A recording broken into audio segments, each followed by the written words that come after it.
I woke up after the car accident, but the female CEO had gone mad. Dr. Ethan, you're awake. The glaring white light made me squint uncomfortably. The nurse's excited voice rang in my ear. I looked around bewildered, my head aching as if struck by a hammer. W.A., where am I? You're in the hospital. You were in a car accident 3 days ago and have been unconscious until now, the nurse said as she checked the monitors. I'll go notify Lawyer Taylor right away. Lawyer Taylor? I frowned, trying to remember, but my mind was a blank. 10 minutes later, a woman in a haute couture suit pushed the door open.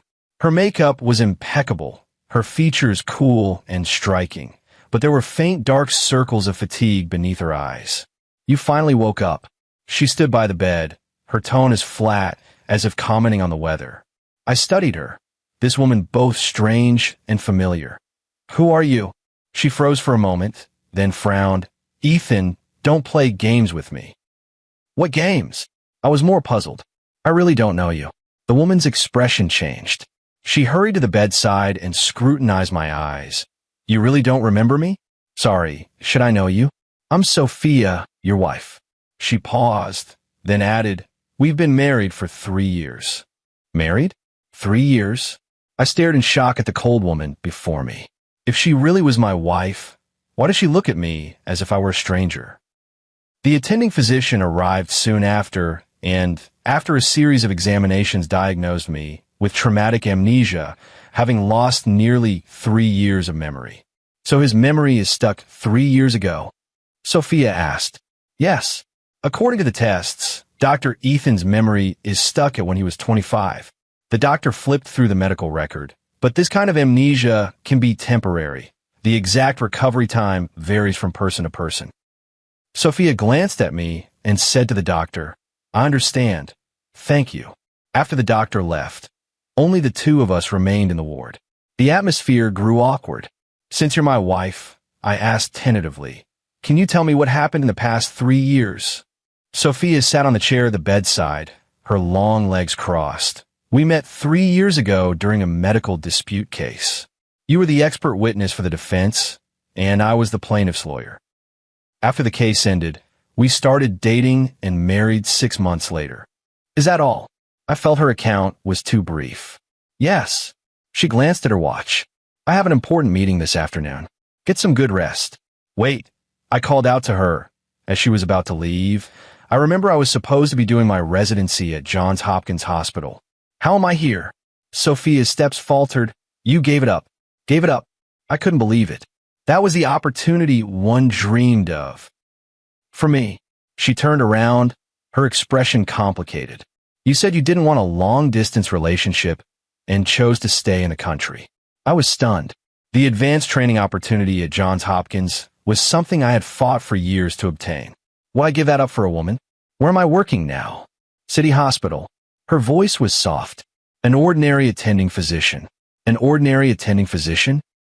I remembered that 3 years ago, I was already the youngest associate chief physician at the state hospital, with boundless prospects.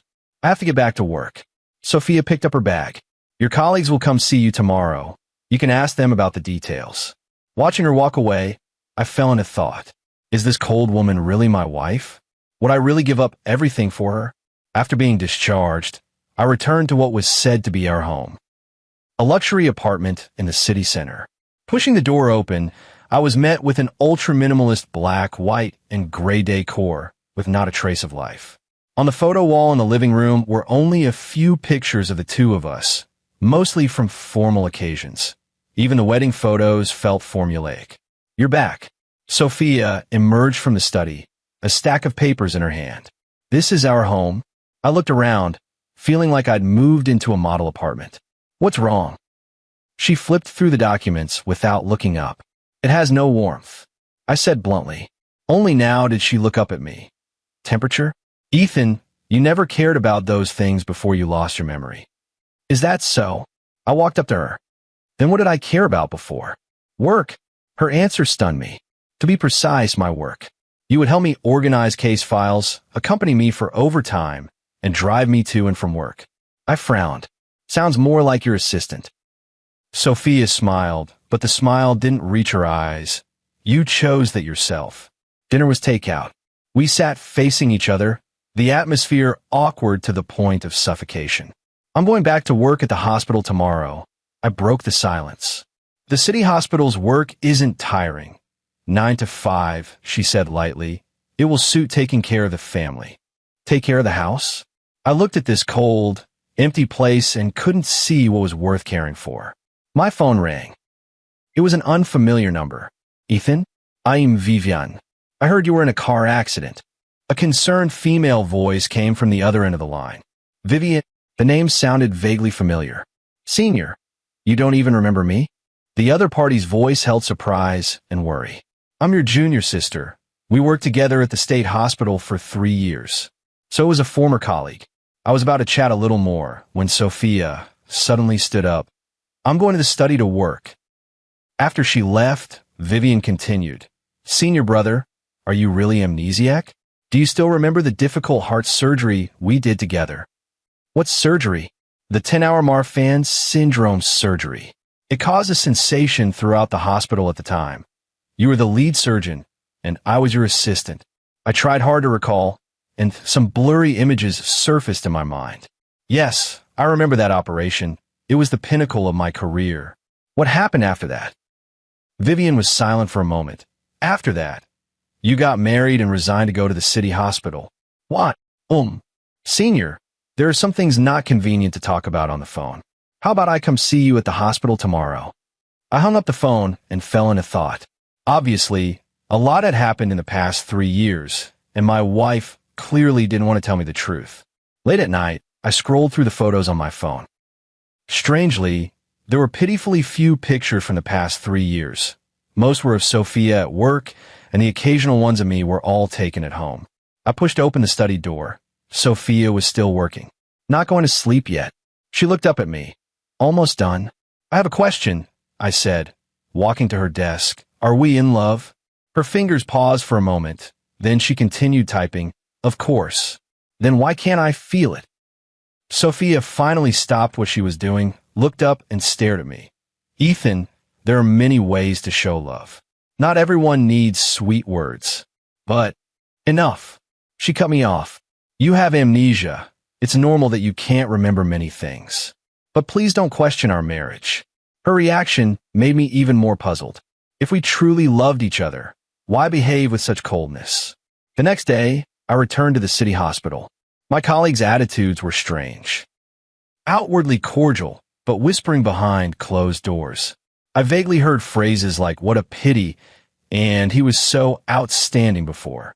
During rounds, a young doctor quietly said to a nurse, Dr. Ethan used to be the rising star of the state hospital, and now sigh.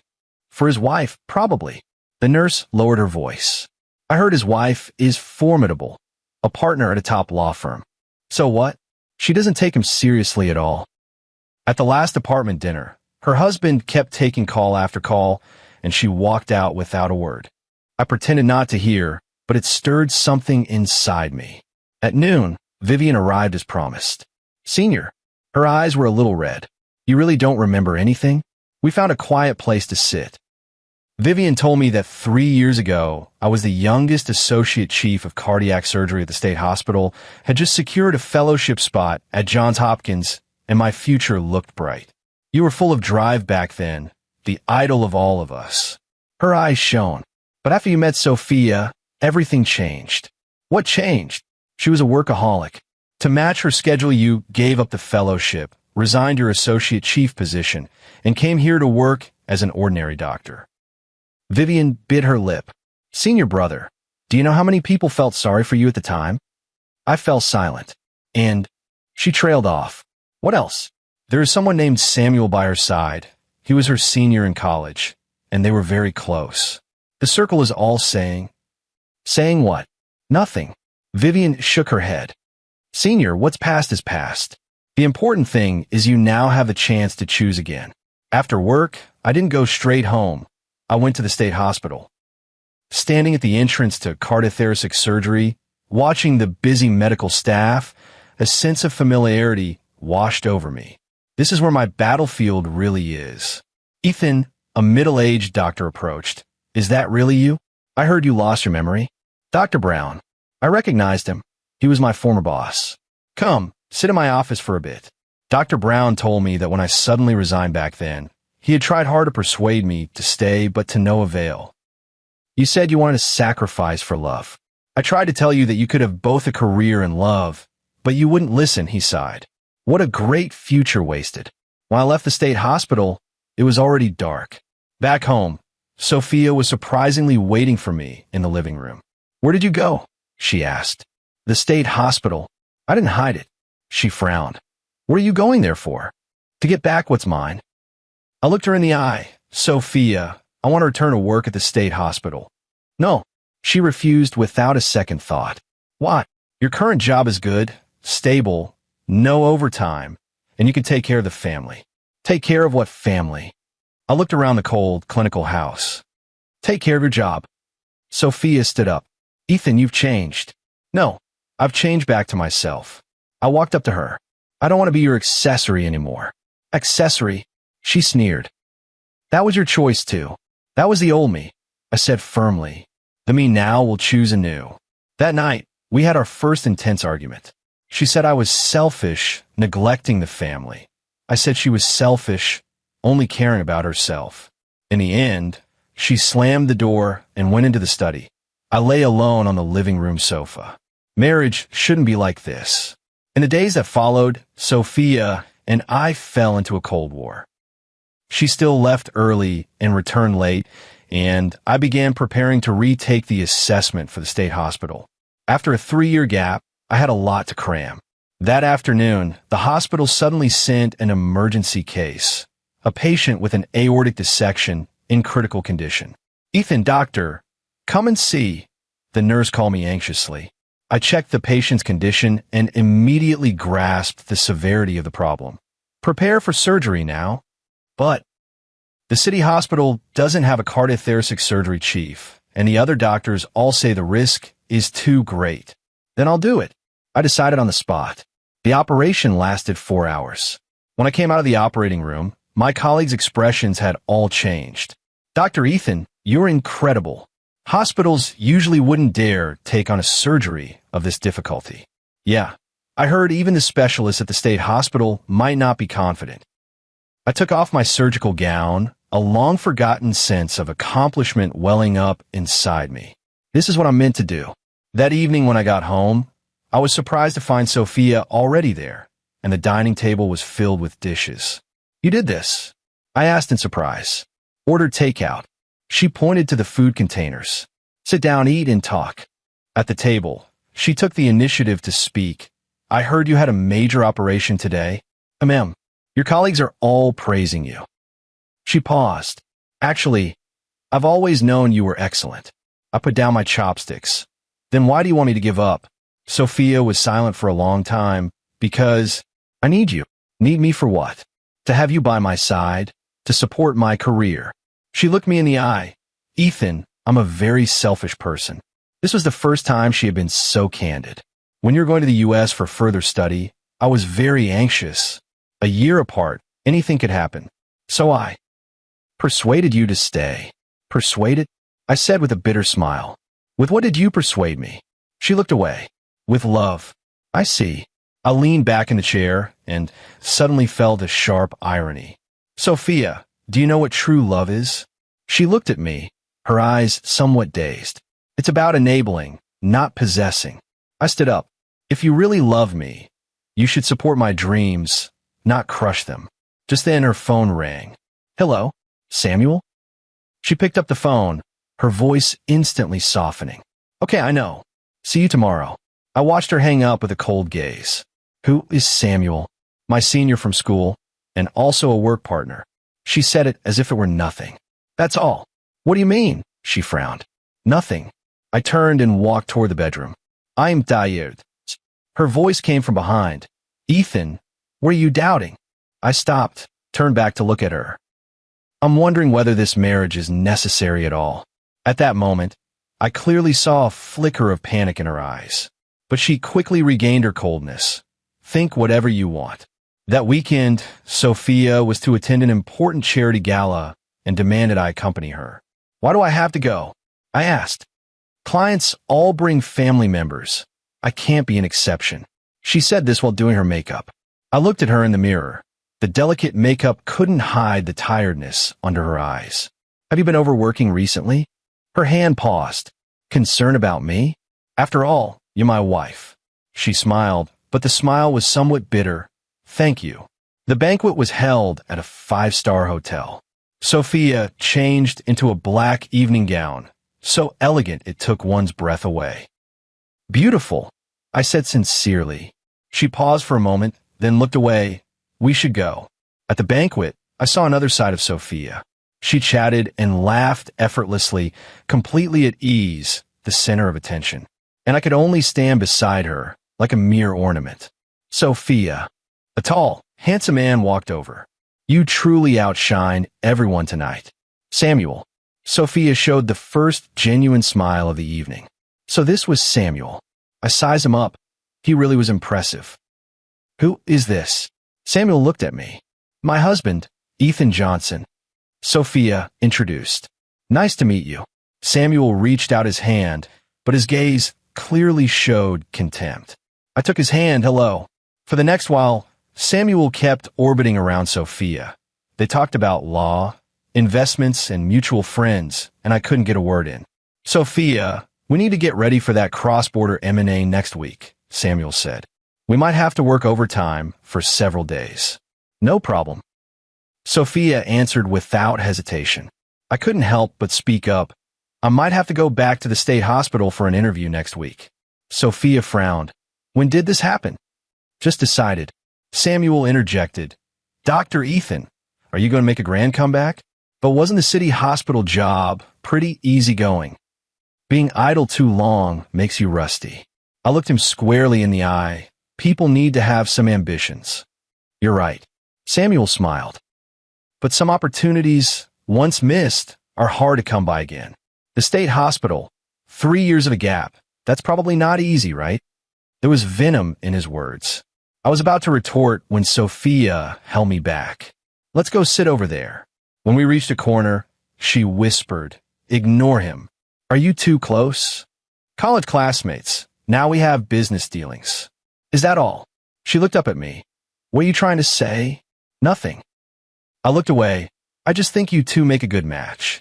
Ethan, she raised her voice. What, did I say something wrong? I sneered. High education, same industry, common language. They really are well matched. Are you jealous? She suddenly asked. Jealous? I shook my head.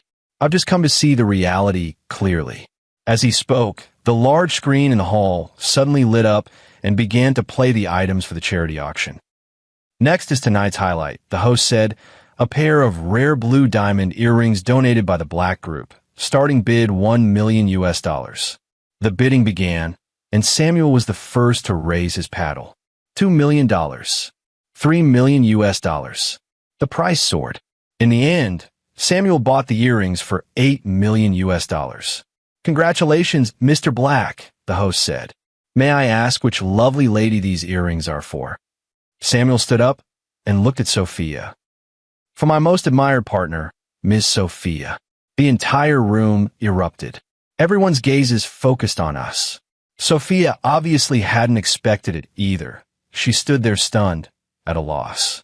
As for me, I finally understood what it meant to be publicly slapped in the face. Samuel, what do you mean by this? Sophia stood up, her voice cold as ice. Don't get me wrong, it's just a gift between friends. Samuel smiled. Mr. Ethan won't mind, will he? Everyone looked at me, waiting for my reaction. I stood up and said calmly, of course I mind. The atmosphere became awkward for a while. Sophia is my wife. Such an extravagant gift is inappropriate. I looked at Samuel. Please take it back. Mr. Ethan is being stingy. Samuel said provocatively. But then again, your incomes are worlds apart. Samuel, Sophia sharply admonished. I clenched my fist, struggling to control my emotions. Income isn't a measure of a person's worth. At least I know my limits. Sense of proportion? Samuel sneered. Then tell me, Mr. Ethan, what kind of sense is it to let your wife fight alone in her career while you hide away in a small hospital and live a comfortable life. Enough. Sophia suddenly snapped. Samuel, this is my family matter. None of your business. She grabbed my hand. Let's go. After leaving the venue and getting into the car, Sophia remained silent. I'm sorry, she said suddenly. Why apologize? Samuel went too far. She looked out the window. I didn't expect him to act like that. What exactly is your relationship with him? I asked directly. They're classmates and collaborators. He likes you. That is not a question. Sophia fell silent. And you? I continued. What do you feel about him? Ethan, we're husband and wife. This is not the answer. She turned to look at me, her expression complicated. I don't know. Don't know? I sneered. Sophia, you're a lawyer. You should know what honesty means. I am honest. She raised her voice. I admit Samuel is excellent. We have a lot in common, but that doesn't mean anything. But you've never refused his advances. That's because it's necessary for work. Work requires you to accept an $8 million gift. Sophia was left speechless. Back home, I went straight into the study and began polishing my resume. Since I decided to return to the state hospital, I had to give it my all. At 2 a.m, Sophia knocked and came in. Still not sleeping? Preparing my interview materials. I didn't look up. She walked to the table and put down a cup of hot milk. Have something to drink. I looked at her in surprise. As far as I could recall, this was the first time she had shown concern for me on her own. Ethan, she sat opposite me. If you really want to go back to the state hospital, I won't object. Really? She lowered her head. I've been too selfish. Why did you suddenly change your mind? She forced a smile. What Samuel said tonight was excessive, but there's one thing he was right about. I didn't neglect your feelings. It was the first time in 3 years that she admitted she was wrong. Sophia, I put down my pen. Can we talk properly? What to talk about? Let's talk about our marriage. I looked at her seriously. Do you think there's still love between us? She was stunned, and after a long time said, I don't know what love is. Then why did you get married? Because it was suitable. Her voice was soft. You were willing to change for me, support my career, and not interfere with my work. So I was just a suitable choice? No. She hurriedly denied it, but couldn't explain further. I stood up and walked to the window. Sophia, if marriage is only about being suitable, then what meaning does it have? She was silent for a long time, and finally only said, I'm sorry. That night, neither of us slept. Early the next morning, I received a call from Vivian. Senior brother, I've heard about what happened last night. Her voice carried concern. Are you okay? You're really well informed. The whole circle is talking about it. She paused. Do you want to go out and talk? I thought for a moment and agreed. In the cafe, Vivian looked worried. Senior, that Samuel went too far. He humiliated you in public. He's not entirely wrong. I smiled wryly. I did waste 3 years. That wasn't your fault, Vivian said excitedly. It was Sophia who was selfish. She doesn't really love you. She just needs an obedient husband. Vivian, I stopped her. She's my wife. But she doesn't deserve you. Vivian's eyes reddened. Brother, do you know how much I've worried about you these past 3 years? Watching you go from a brilliant, proud young doctor to a mediocre person. I finished for her. No, you'll never be ordinary. She grabbed my hand. Senior brother, leave her. Start over. I stared blankly at the excited girl in front of me, then suddenly realized something. Vivian, you. Her face flushed. She hurriedly let go of my hand. Sorry, I lost my composure. Vivian, I'm already married, but your marriage is a mere formality. She lifted her head, eyes resolute. Senior brother, I've waited for you 3 years. I can wait longer. So, she had feelings for me. Silly girl. I sighed, not worth it. Worth it. Tears welled in her eyes. You have no idea how exceptional you are. Back then, on the operating table, you seemed to be glowing. I fell silent. Indeed, only on the operating table did I feel alive. Senior brother, Dr. Brown said that as long as you're willing to return, the deputy director position in cardiothoracic surgery is still yours. Really? Of course. Everyone's looking forward to you coming back, she said excitedly. The state recently introduced the Da Vinci robotic system and urgently needs experts like you. Da Vinci system? My eyes lit up. That's the device cardiothoracic surgeons dream of. I'll give it serious consideration. Leaving the cafe, I went straight to the state hospital. Dr. Brown was very happy to see me. Ethan, I knew you'd come back. Dr. Brown, the deputy director position. I'll always leave one for you. He patted my shoulder. Over these 3 years, we've tried several people. None compare to you. He showed me around the newly introduced equipment and described the latest technological advances. Each one made my blood boil with excitement. So, feeling tempted, Dr. Brown asked with a smile. To be honest, very tempted. Then come back. The hospital needs you. The patients need you. As he spoke, the ER sent word that a child with a complex congenital heart defect needed emergency surgery. Perfect timing. Let me show you our team, Dr. Brown said. Outside the operating room, I watched the busy medical staff, a wave of familiarity washing over me. Dr. Ethan, a young doctor recognized me. It's really you. You're back. Soon, more and more people gathered around. Dr. Ethan, you're finally back. Yes, we've all been hoping for this. With you here, we feel reassured. At that moment, I regained my sense of worth. That evening at home, Sophia was unusually busy in the kitchen. Are you cooking? I asked in surprise. Try it. She looked a little embarrassed. It might not taste very good. A few simple homemade dishes were set on the table. The presentation was indeed ordinary. Have a taste. She looked at me expectantly. I picked up a piece of braised pork, and the moment it entered my mouth, it was very salty. But looking at the hopeful look in her eyes, I swallowed and said, not bad. Really? Her eyes lit up. It tastes more like home than takeout. We ate this meal very quietly, but the atmosphere was much more relaxed than before. I went to the state hospital today, I said. Her chopsticks paused for a moment. How did it go? Dr. Brown said the associate director position is still being held for me. That's good, she said, her tone betraying no emotion. Sophia, you really don't mind? She put down her chopsticks and looked at me intently. Ethan, I thought about it all night. You're right. True love is about letting go, not possession. So go after your dreams. She smiled. I'll support you. The shift was so sudden I could hardly believe it. Why? Because, she paused. I don't want to lose you. At that moment, I saw a vulnerability in her eyes I had never seen before. I've been thinking all night. If one day you really left, what would I do? She lowered her head. The answer is, I would be very afraid. Sophia, I know I'm not a good wife. She laughed bitterly. I can't cook. I don't know how to take care of anyone. I don't even understand what love is. But Ethan, these past 3 years, coming home and seeing you every day has made me feel so at ease. This was the first time she had expressed her feelings so honestly. But you never showed it, because I didn't know how to show it. She forced a smile. All my life I've been used to being independent, used to being strong, used to not relying on anyone. Including your husband? Especially my husband. She looked up at me. I'm afraid of depending on someone. I'm afraid of losing myself. So I pushed you far away and built high walls with work. I see.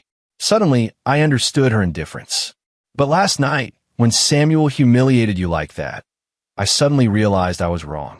Her eyes were a little watery. I always thought keeping my distance would protect me. But in truth, I pushed away the person who loves me most. How do you know I love you the most? Because only you were willing to give up everything for me. Tears finally slipped down. And I have never done anything for you. I handed over a tissue. It's not too late to realize it now.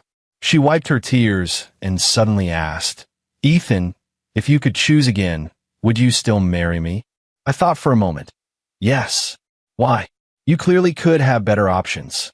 Because besides you, I don't want anyone.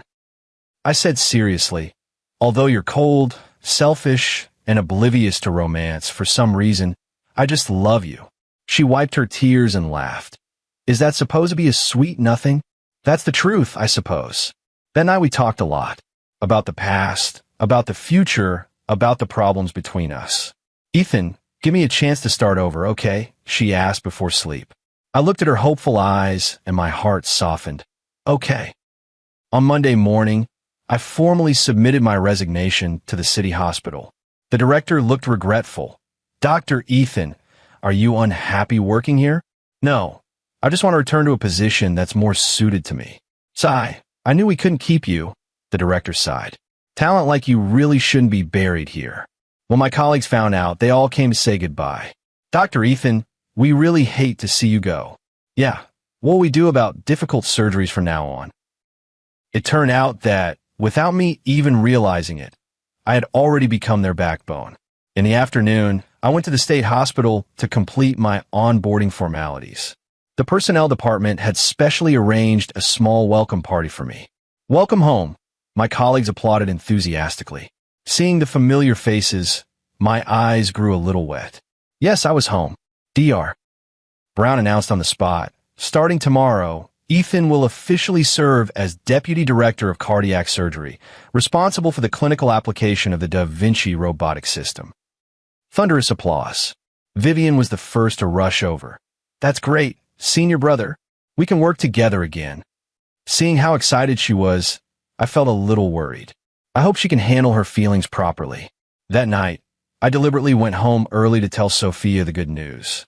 I opened the door and found guests in the house. Samuel, he sat on the sofa, holding a wine glass with the air of a host. Dr. Ethan is back. He rose gracefully. Congratulations on returning to the state hospital. What are you doing here? Talk business. Sophia came out of the study. We need to discuss the new merger. Discuss it at home? I frowned. Something came up. She explained. Samuel smiled, sorry to intrude, but we'll be done shortly. I checked my watch, 7 in the evening. Talk business at this hour? You two continue, I'll go make dinner. I turn and head into the kitchen. Their discussion follows me from behind. I don't understand the technical terms, but I can sense their seamless coordination. Half an hour later, Samuel takes his leave. Sophia, see you tomorrow. He gave me a meaningful look. Dr. Ethan, I wish you all the best at the state hospital. After he left, I asked Sophia, does he do this often? What? He comes to the house to talk about work. She paused for a moment. Occasionally, when there's an emergency. Don't see him at home anymore, I said directly. What? I don't like that. She was silent for a moment. Okay. At dinner, I told her about starting the new job. That's great. She was genuinely happy for me. When do you start officially? Tomorrow. So soon. The hospital is short-staffed. I paused. I may have to work overtime often, even take night shifts. It doesn't matter. She held my hand. This is your career, I support you. Seeing her so earnest warmed my heart. Sophia, thank you. For what? She lowered her head bashfully. I'm just learning how to be a proper wife. In that moment, I believed our marriage still had hope. During the first week back at the state hospital, I practically lived there. The new equipment needed getting used to, the new team needed time to gel, and there were backlog surgeries waiting to be scheduled. Director Ethan, here are today's surgical schedules. The head nurse handed over a stack of files. Thank you. I flipped through them. 2 in the morning, 3 in the afternoon, and an emergency on-call tonight. Thank you for your hard work, she said anxiously. You just got back. Do you need some time to adjust? No, I can't wait. I really can't wait. 3 years of blankness. I must make up for it with twice the effort. The first operation was a difficult one. A child with a complex tetralogy of Fallot. Take your positions. I stood before the operating table. The familiar feeling had returned. Begin. For hours later, the surgery was successfully completed. Beautiful, Dr. Brown exclaimed from the observation room. Your technique is just as precise. The next few surgeries also went smoothly. In the evening, just as I was about to finish work, the ER called. Director Ethan, the ER has sent in a patient with a ruptured aortic dissection, critically unstable. I'm on my way.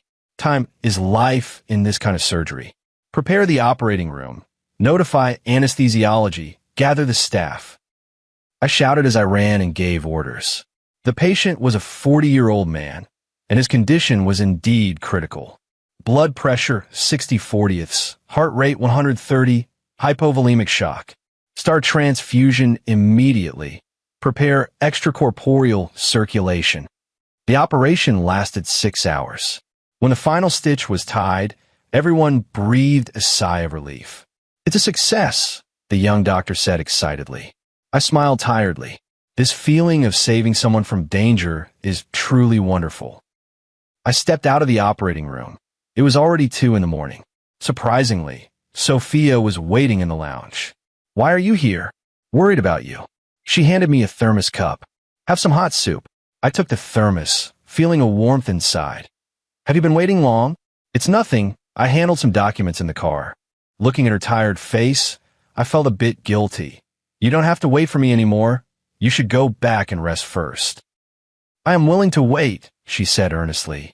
"You've waited for me countless times before. Now it's my turn." On the way home, she was driving and I fell asleep in the front passenger seat. Half awake, I heard her whisper, "Ethan, seeing you on the operating table, I finally understand why you love this job. You were shining." The next morning, I woke up to a note by my pillow. "Breakfast is on the table. Remember to eat. I'll be home late today. You don't need to wait for me. Love, you're Sophia." I smiled as I looked at her neat handwriting. She was trying hard to change, I could see that. However, just when everything seemed to be getting better, an accident shattered the calm. That afternoon, I had just finished surgery when a nurse told me someone was looking for me. "Who?" "A lady, said to be a friend of your wife." "Who could it be?" I walked to the reception room and saw a woman I didn't recognize. "Hello, I'm Ethan Johnson." The woman sized me up, her expression complicated. "I'm Jessica, Samuel's ex-girlfriend." "Samuel's ex-girlfriend? What does she want from me? Is there something wrong?" She took a deep breath. "I'm here to warn you. Be careful of Samuel. He won't let Sophia go." "What do you mean?" 5 years ago, when I was dating Samuel, he could never forget Sophia," she said with a bitter smile. "In his heart, Sophia is his true love." I frowned. "So what?" "Sophia is my wife." "You don't know Samuel," she shook her head. "He is extremely arrogant. He will stop at nothing to get what he wants." "What exactly are you trying to say?" "Be careful with your marriage." She stood up. "Samuel is already in motion." After speaking, she left me with a meaningful look and turned to leave. I stood where I was, a bad feeling welling up inside me. That evening when I got home, Sophia still hadn't returned. I called her. It rang a long time before she picked up. "Hello." The background noise was very loud. "Where are you?" "At a social engagement, an important client." Her voice sounded a little tired. "I might be back late." "Oh, be careful." After hanging up, I couldn't shake the feeling that something was off. 11 o'clock. Sophia still hadn't returned. I called again. This time her phone was switched off. Worried, I called her assistant. "Where is Attorney Taylor tonight?" "At the Hilton," the assistant said, "but it should have ended a while ago." I immediately drove to the Hilton. At the hotel, the front desk told me the banquet had indeed ended. As I was looking around, I saw Samuel's car. He was helping a very drunk Sophia into the car. "Stop." "I rushed over." Samuel turned back, a flicker of panic crossing his face. "Dr. Ethan, where are you taking her?" "Sophia is drunk. I'll take her home." "No need, I'll get her." I stepped forward to help Sophia. She leaned drowsily against Samuel. "Samuel, don't go." My heart sank. "See, she needs me," Samuel said smugly. "She is my wife." I forcibly pulled Sophia over. "Ethan." She opened her hazy eyes. "What are you doing here?" "I'll take you home." "I'm not going back." She pushed me away. "I need to talk to Samuel about the project." "Sophia, you're drunk." "I'm not drunk," she staggered. "Samuel, let's keep talking." Looking at her drunken state, I felt a mix of emotions. "Dr. Ethan," Samuel leaned in, lowering his voice. "It seems Sophia needs me more." I clenched my fist, forcing down my anger. "Samuel, don't go too far." "Too far," he sneered. "You're the one who's overconfident. Do you really think Sophia loves you?" "Shut up. What she needs is a business partner, not a doctor who only knows how to operate." I was about to lose it when Sophia suddenly vomited. With no time to argue with him, I hurriedly supported her. Let's go, I'll see you back. Samuel said hypocritically. No need. I crossed my arms and picked Sophia up. Stay away from my wife. Back home, I settled her on the bed. She was still talking nonsense. Samuel, the project must not fail. Hearing those words, I felt very uncomfortable. Even when drunk, she was still thinking about work, still thinking about Samuel. I wiped her face, changed her clothes, and sat at the bedside in a daze. Jessica was right. Samuel wouldn't let go easily. And Sophia, what exactly were her feelings for Samuel? In the early morning, Sophia woke up. My head hurts. She pressed her forehead. I handed over the sobering medicine and water. Take these and you'll feel better. Thanks. She took the medicine. Did I drink too much last night? Sorry, I rarely act like this. She said apologetically. That client last night was especially difficult and kept persuading me to drink. Samuel is here too? She was taken aback. He arrived later. Oh, sensing my mood, she explained. Ethan, Samuel and I really are just colleagues. Is that so? I looked at her. But you kept calling his name when you were drunk. Her expression changed. What did I say? You said you wanted to discuss the project with him, not let him go. That was just work. Her voice grew quieter. I stood up. Sophia, I'm tired. Ethan, I'm going to the study to sleep. That night, I didn't sleep at all. I believe Sophia has feelings for me, but the place Samuel holds in her heart is something she may not even understand herself. Over the next few days, Sophia and I were in a cold war. She tried to explain several times, but I avoided her. It wasn't out of spite. I needed time to think. At the hospital, I devoted all my energy to work. Ethan, director, here's the list of new equipment requests. The secretary handed over the documents. All right, I'll take a look. While reviewing, his phone rang. It was an unknown number. Dr. Ethan? This is Jessica. It's her again. Is something wrong? Can we meet to talk? About Samuel. I hesitated for a moment, then agreed. In the cafe, Jessica got straight to the point. Samuel is currently acquiring a medical group. What's that got to do with me? That group is preparing to cooperate with the state hospital, and one of the conditions Samuel put forward is to replace the chief of cardiac surgery. I was stunned. What did you say? He wants to use capital maneuvering to drive you out of the state hospital. She sneered. That's Samuel's method. Why did he do that? For Sophia. She looked at me. As long as your career takes a hit, he'll get his chance. I fell silent. Samuel's scheming ran deeper than I had imagined. Thank you for telling me this. No need to thank me. She smiled bitterly.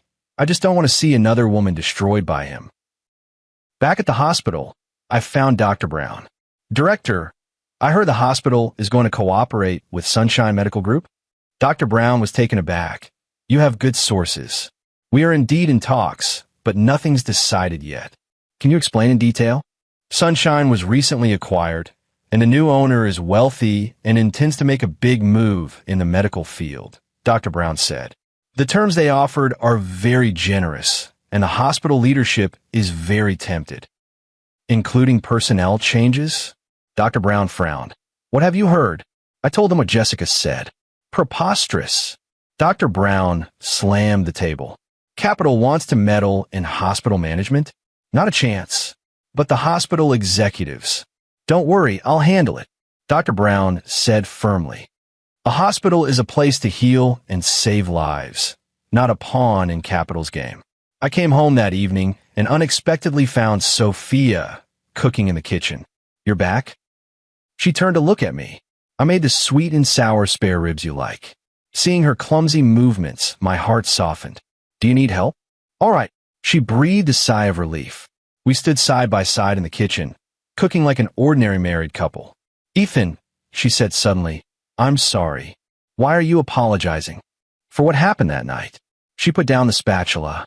I know what you're worried about. Sophia, let me finish. She cut me off. Samuel did indeed pursue me, starting from our university days. But I only ever felt a classmate's friendship for him. Then why didn't you refuse him clearly?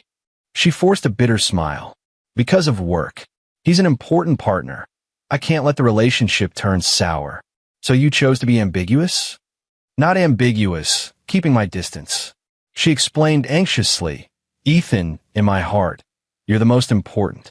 Seeing the sincerity in her eyes, I believed her. Sophia, Samuel is going after me. What? She cried in alarm. I told her about what happened to the hospital. Her face changed dramatically. How could he do that? So stay away from him. I will. She held my hand. Ethan, let's face it together, okay? Seeing the determination in her eyes, I nodded. Okay. That dinner, the sweet and sour spare ribs were a bit burnt, but we both enjoyed it. After the meal, she nestled against me.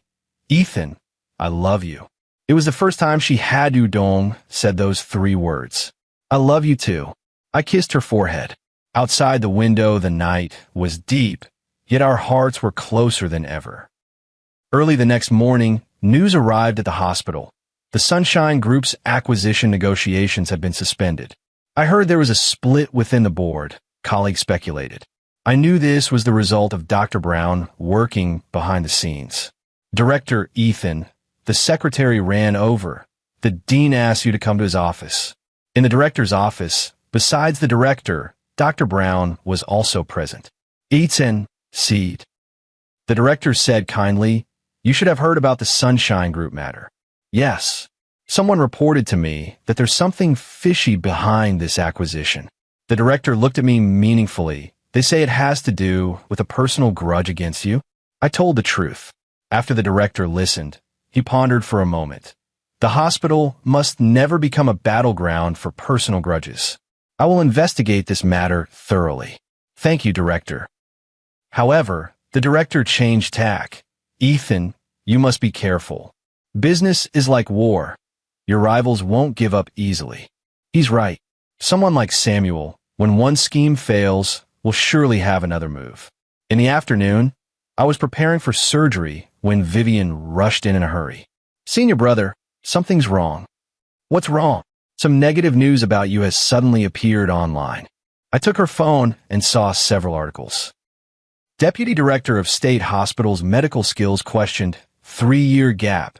Can he still do the job? Patient's family complains. Negligent surgery caused death.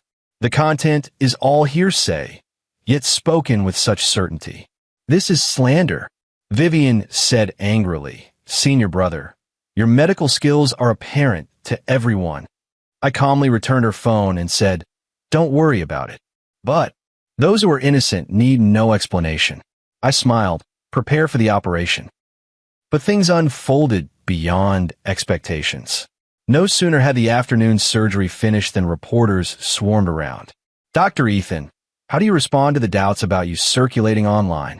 When a patient's family says your medical skills are not good, how do you respond? I heard you haven't performed surgery in 3 years. Your skills have declined? Security arrived in time and dispersed the reporters. But I knew this was only the beginning. When I got home that evening, Sophia already knew about it. It was Samuel who did it, she said definitively. How do you know? This afternoon. He came to see me, she said through gritted teeth. He implied that as long as I agreed to cooperate with him on the new project, those negative stories would disappear. What did you answer? I told him to get lost. Seeing her so furious, I instead laughed. Well done. You can still laugh? She asked worriedly. These fake news stories will affect your reputation. Don't worry. The hospital will take care of it. No, we have to take the initiative. She stood up. I'll get a team of lawyers and sue them for defamation. Sophia. I stopped her. No need to make such a big fuss. Why not? They're ruining your future. Seeing how anxious she was, I felt a warm glow inside.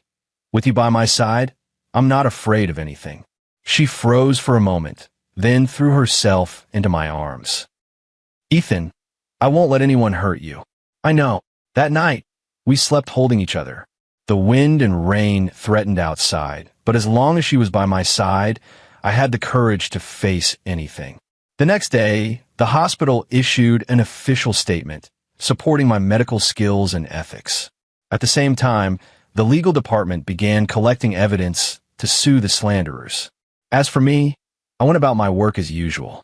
On the operating table, I was still that highly skilled doctor. Director Ethan, that surgery just now was amazing, the young doctor said admiringly. Yeah, all those negative news stories are nonsense. Moved by my colleague's support, I felt very touched. At that moment, the head nurse ran over. Director Ethan, a special patient specifically requested you to perform the operation. What patient? The chairman of Sunshine Group. I was stunned. Sunshine Group? The one Samuel bought. What's his condition? Acute myocardial infarction. Needs an emergency bypass. The head nurse lowered her voice. I heard the other doctors don't dare take the case. I understood. It's a trap. If I refuse, they'll accuse me of letting him die. If I take the operation and something goes wrong, the responsibility will fall entirely on me. Chief Ethan, what do you think? I took a deep breath. Prepare for surgery. But a doctor's heart is compassionate. Whoever he is, if he needs treatment, I cannot refuse. A look of admiration flashed in the head nurse's eyes. Yes. Outside the operating room, I saw Samuel. Dr. Ethan, he sneered. The chairman's life is in your hands. I gave him a cold look and turned into the operating room. This battle concerned not only a life, but also my career. The operating room's shadowless lamp came on. I took a deep breath and settled into the zone.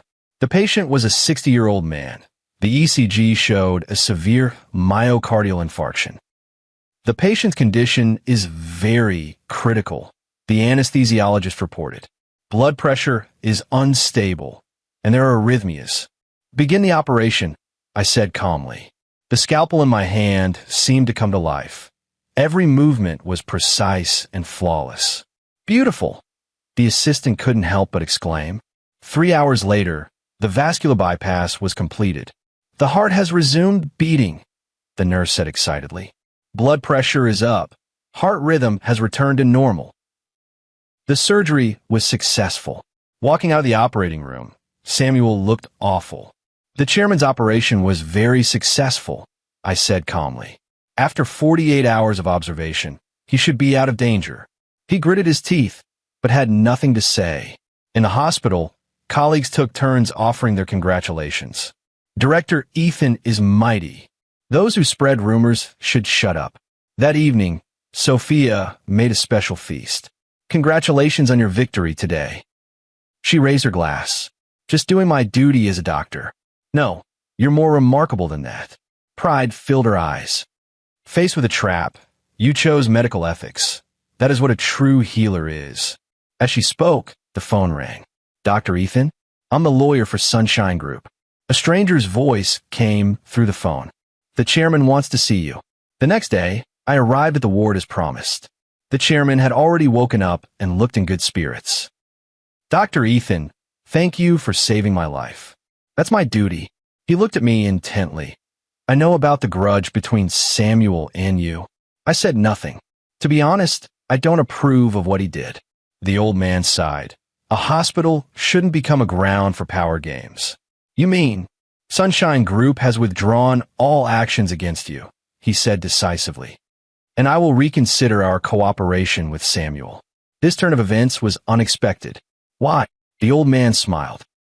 Because you showed me what a true healer's compassion is. Such a doctor deserves respect and should not be trampled by capital.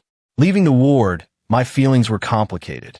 Unexpectedly, it was medicine itself that resolved the crisis. In the evening, Samuel came to the door. You won, he said with a sullen face. This isn't about winning or losing. Don't be too smug, he said viciously. Sophia will be mine sooner or later. Samuel, I said seriously, Sophia is a person, not an object. She doesn't belong to anyone. She has the right to choose her own life. She chose a loser like you. At least I won't use dirty tricks. He left in a furious haste. Sophia came out of the room. Did you hear everything? She walked over to me. Thank you for what you said. What things? Don't call me an object. She smiled. Many people take it for granted, but very few will say it out loud. I held her. Because in my heart, you are the one and only Sophia, not anyone's accessory. Her eyes grew moist. Ethan, Meeting you is my greatest luck. It was late at night. We held each other on the sofa. Sophia, I'm thinking about something. What? Should we have a child? Her body stiffened, then slowly relaxed. Okay. Really? I looked at her in surprise. Really? She lowered her head shyly. I want to have a child like you. In that moment, I felt like I owned the whole world. Life gradually returned to normal. At the hospital, my reputation was not only unharmed, but even elevated further because of that surgery. Director Ethan, these are the invitations to next month's academic conferences. The secretary handed over a stack of invitation letters. I flipped through them. They were all top domestic medical conferences. By the way, the secretary added, the dean said he's preparing to recommend you for this year's National Science and Technology Progress Award. Really? Of course. Your innovations in Da Vinci robotic surgery are fully deserving. This is the highest recognition a doctor can receive. That night when I got home, I couldn't wait to tell Sophia the good news. That's great. She was even more excited than I was. I knew you were the best. Not decided yet. He'll definitely win an award. She said confidently, my husband is a genius doctor. Seeing her proud look, my heart felt warm and sweet. By the way, I remembered something. There's a medical conference next week in Benhai City. Do you want to go together? Going on vacation? Her eyes lit up. While we're at it, a vacation. I laughed. We've been married so long and never traveled together. Yes, of course. She hugged me excitedly. Seeing how happy she was, I realized we'd really missed out on so much these past 3 years. A week later, Benhai City. The meeting was arranged at a seaside resort. During the day, I attended the conference. At night, I walked with her along the beach. It's beautiful. She walked barefoot on the sand, the sea breeze lifting her long hair. Yeah, I held her hand. How did I never notice before how beautiful you are? Her face flushed. Smooth talker. Honestly, I looked at her intently. Sophia, these past few days I've been thinking, if I hadn't lost my memory back then, would we have missed each other? She was silent for a moment. Maybe we would. Why? Because back then, we were both too attached to our own worlds. She sighed. You were determined to make me quit my job. I was determined to stay independent. And now, she looked up at me. Now I understand. Love is not possession, nor is it distance, but the fulfillment of one another. Moonlight spilled over the sea. Her eyes were brighter than stars. Ethan, let's start over. Okay. I kissed her. That kiss was long and lingering, as if trying to make up for all the regrets of the past. Back at the hotel, she shyly pulled me into the room. That night, we truly became husband and wife.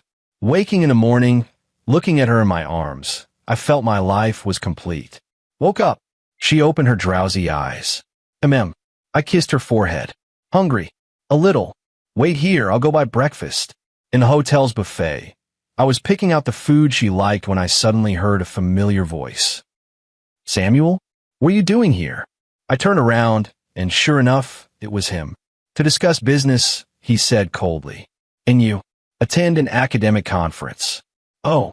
He smiled meaningfully. Sophia came too, right? I grew wary. What business is it of yours? Nothing, just a reminder. He leaned in. Be careful. After all, accidents can happen at any time. After speaking, he turned and left. My heart sank. I hurried back to the room. Sophia? Water could be heard from the bathroom. I'm taking a shower. I breathed a sigh of relief, but Samuel's words made me uneasy. What's wrong? She came out wrapped in a towel. You don't look well. It's nothing. I didn't want to worry her. Maybe I was too tired last night. Her face flushed, and she gave me a little hit. You're awful. I was distracted for the rest of the meeting, until I received an anonymous text message. Want to know your wife's secret? Meet me at the beach tonight at 8. I stared at the message, lost in thought. At 8 in the evening, I arrived at the beach as agreed. The moonlight was hazy, and a figure stood under the coconut tree.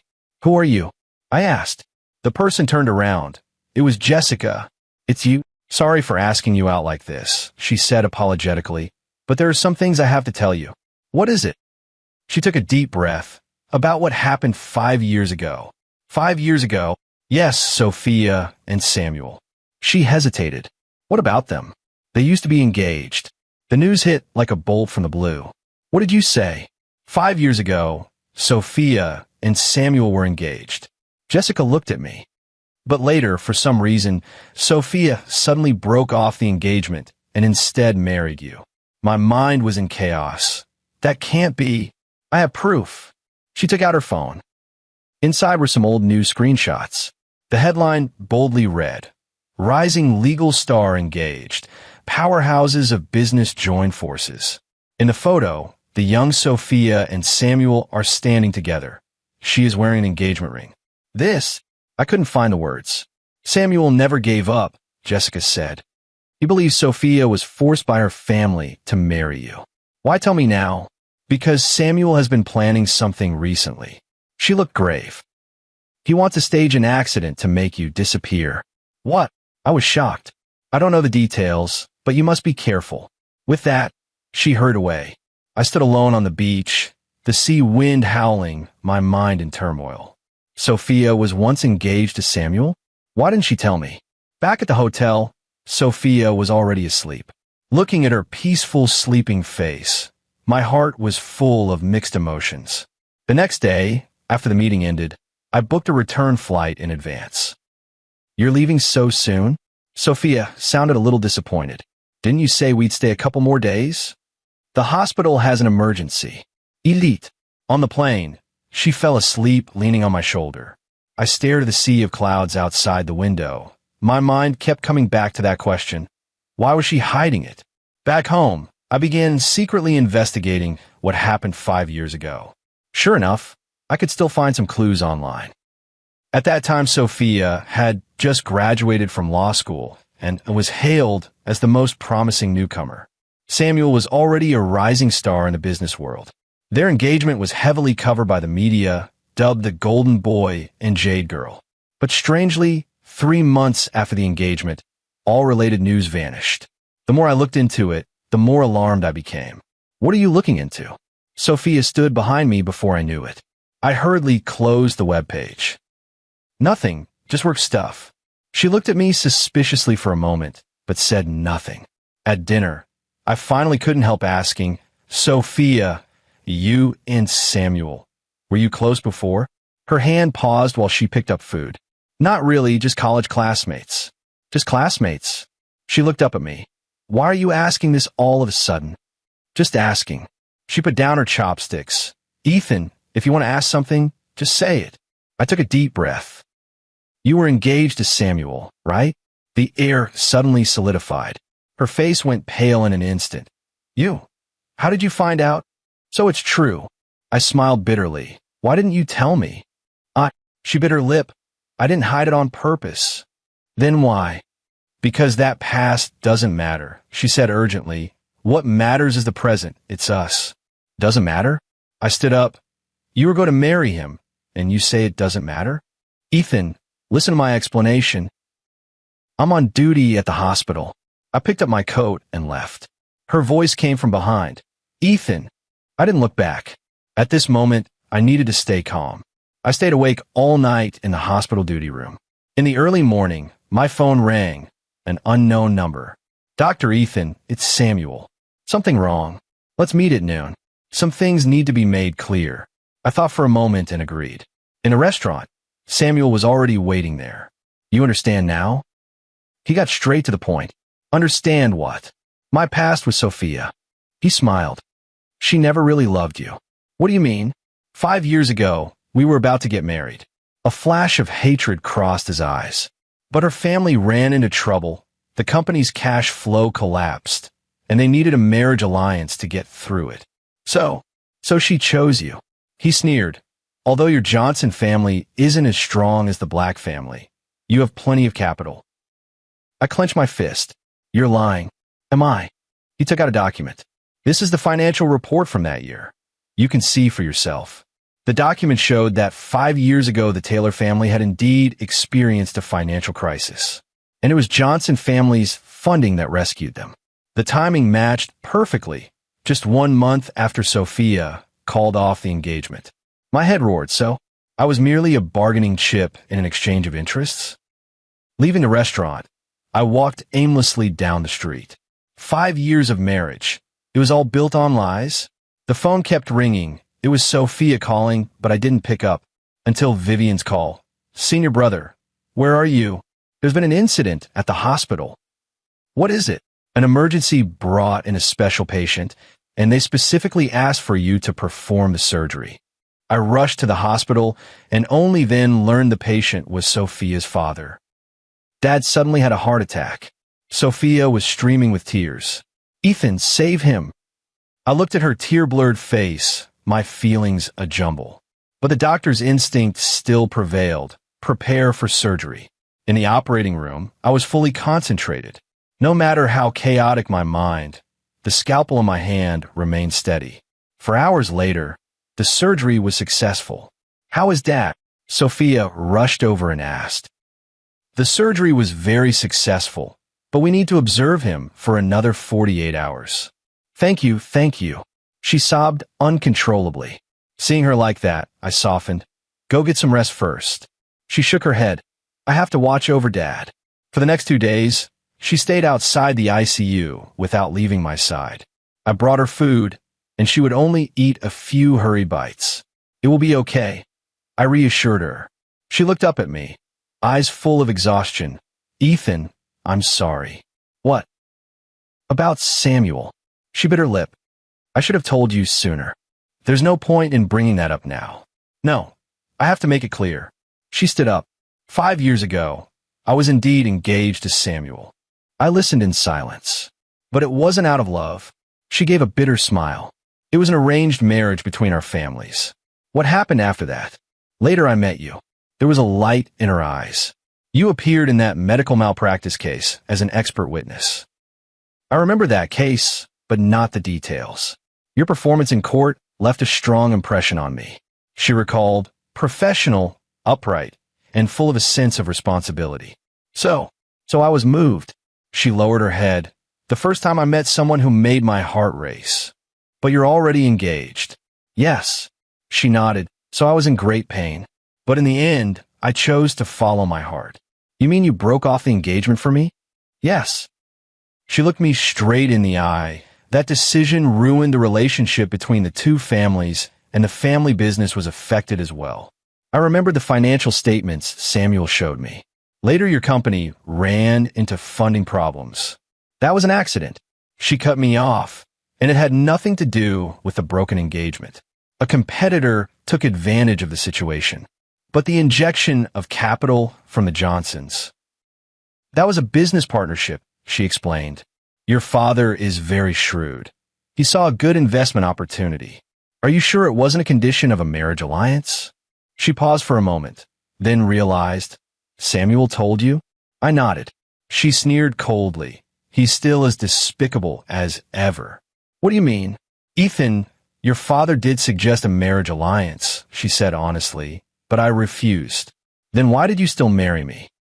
Because you were the one who pursued me, she said with a mix of tears and laughter. You forgot. I racked my brain, and fragments surfaced in my mind.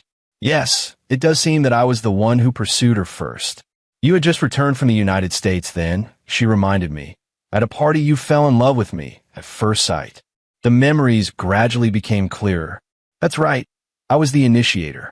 I was drawn to her beauty and demeanor and launched an intense pursuit. So it's not an arranged marriage? Of course not. She said seriously. Ethan, I married you only because I love you. Looking into her sincere eyes, I chose to believe. I am sorry. I took her hand. I misunderstood you. It was my fault. She leaned against my chest. I should have told you these things sooner. Then why does Samuel keep pestering you? He can't accept failure. She sighed. In his eyes, I'm his possession. How could I marry someone else? So that's it. As we spoke, a nurse ran over. Attorney Taylor, your father is awake. We hurried over. Although weak, the old man was conscious. Daddy, Sophia cried with joy. The old man looked at her, then at me, and said weakly, Ethan, thank you. You're welcome. Sophia. The old man took his daughter's hand. Be good to Ethan. I will, Dad. Watching the scene, my heart felt warm. No matter what happened in the past, what matters is the present and the future. Mr. Taylor recovered quickly and was able to get out of bed and walk around after a week. Ethan, I owe you a thank you, he said formally. Dad, please don't say that. No, I must say it. The old man looked grave. Not only thank you for saving my life, but thank you for putting up with Sophia all these years. I was a bit surprised. You knew? I know Sophia's character. He sighed. She's very headstrong, always pushing people away. She has changed a lot already. Yes, this is all thanks to you, the old man said with satisfaction. You are a good child. As he spoke, Sophia entered carrying a bowl of soup. Dad, it's time to take your medicine.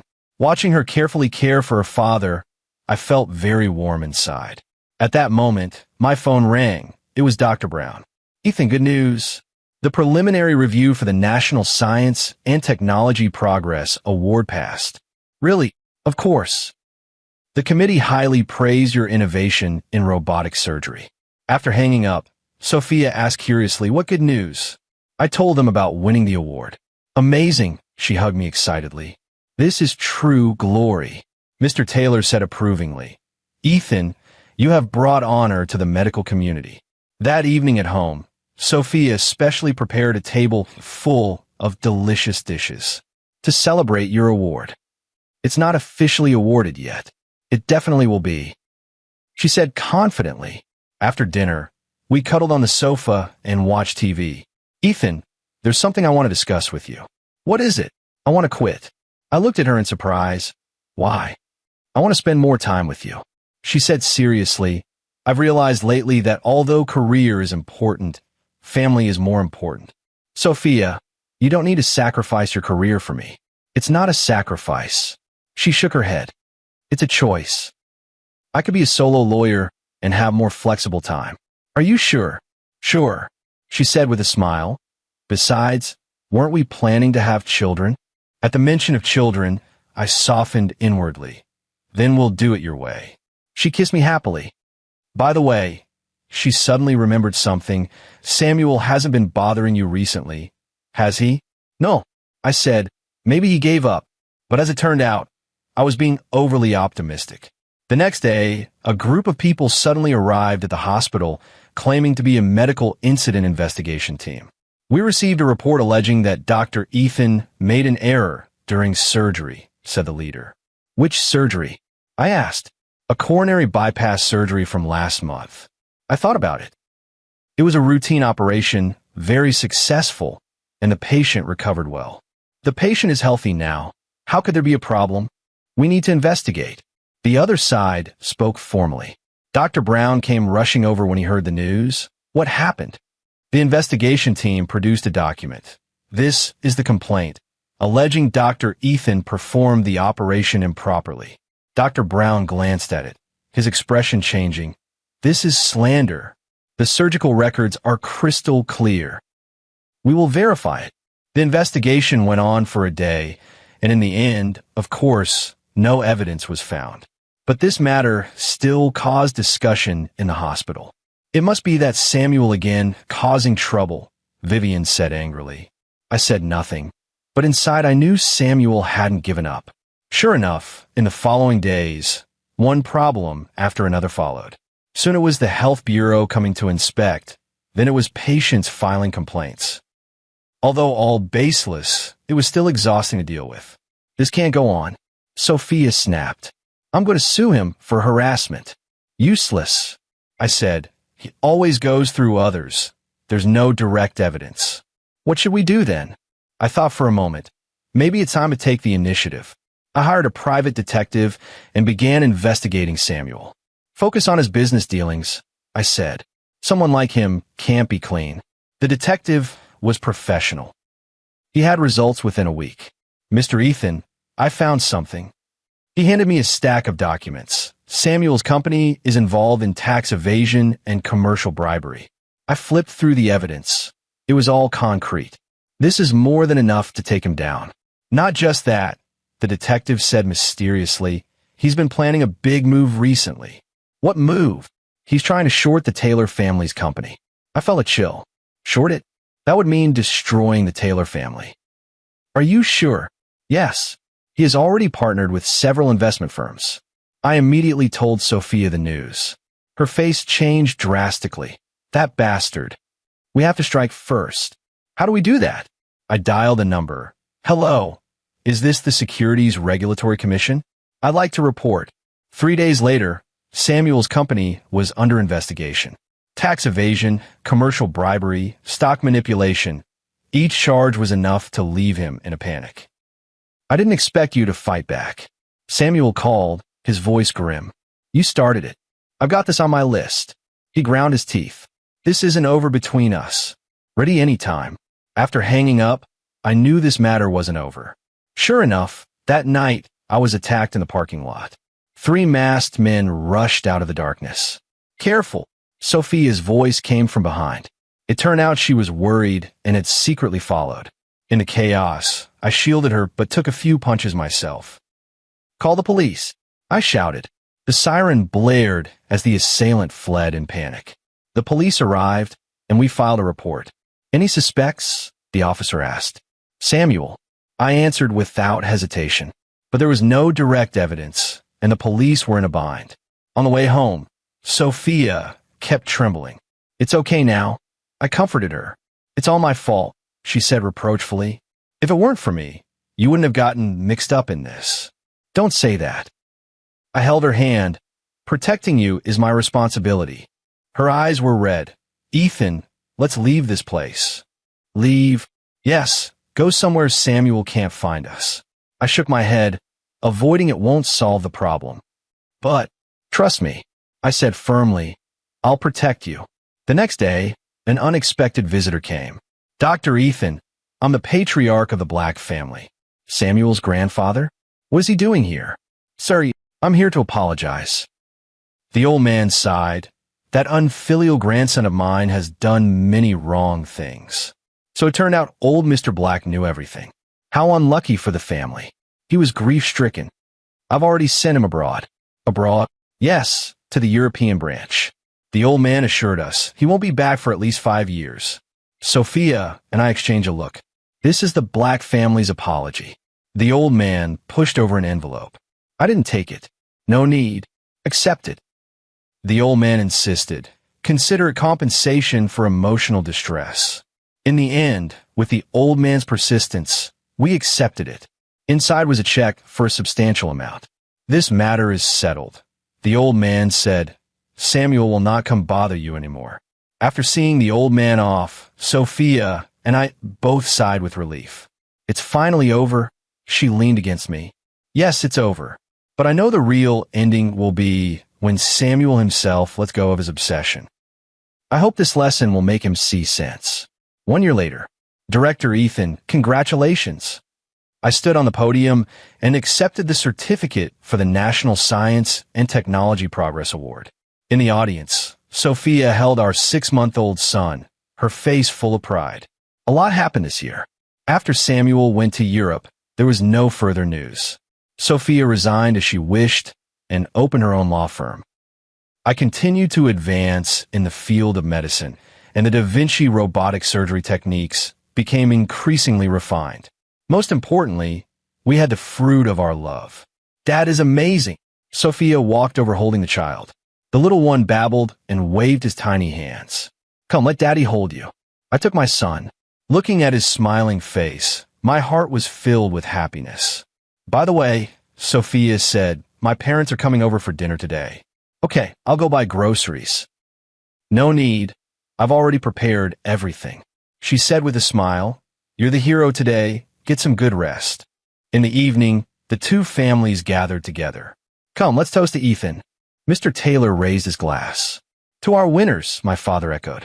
Amid clinking glasses, everyone was in high spirits. Ethan, Sophia, Mrs. Taylor said with feeling, seeing you both so happy now puts our minds at ease. Yes, my mother added. We were worried at first that your personalities might not match. Sophia and I looked at each other and smiled. After going through so much, we had both grown. She was no longer that cold, domineering career woman. I was no longer that insecure husband. Mom, Another bowl of soup. Sophia dutifully served soup to her mother-in-law. That's enough. That's enough. Mother smiled from ear to ear. Watching this heartwarming scene, I felt warm inside. After the meal, we chatted in the living room. By the way, Mr. Taylor said, I heard the hospital is sending you to the United States for an exchange? Yes, Johns Hopkins invited me to be a visiting scholar. That's great, he said approvingly. That was your dream back then, wasn't it? I nodded. Yes. How long this time? My mother asked with concern. 3 months. I looked at Sophia. We're going together. With the child? She hesitated. Of course. I held her hand. The family should be together. She looked moved. Okay. That's wonderful, Mrs. Taylor said with relief. Sophia has finally learned to rely on others. Everyone left. It was late at night, and the guests had left. We lay in bed, and our son slept in the crib. Ethan, she whispered in the darkness, thank you. Thank me for what? Thank you for not giving up on us. I pulled her into my arms. Fool, it's I who should thank you. Why? Thank you for making me a better person. She smiled and found a comfortable position in my arms. Ethan, I love you. I love you too. Moonlight outside was like water, and inside the room it was warm as spring. Our story continues. But this time, I believe it will be a complete ending. Because we have already learned how to love. Love is not possession, not change. It is understanding, fulfillment, and walking forward together. Just like now, simple yet happy. This is what the most beautiful form of love looks like.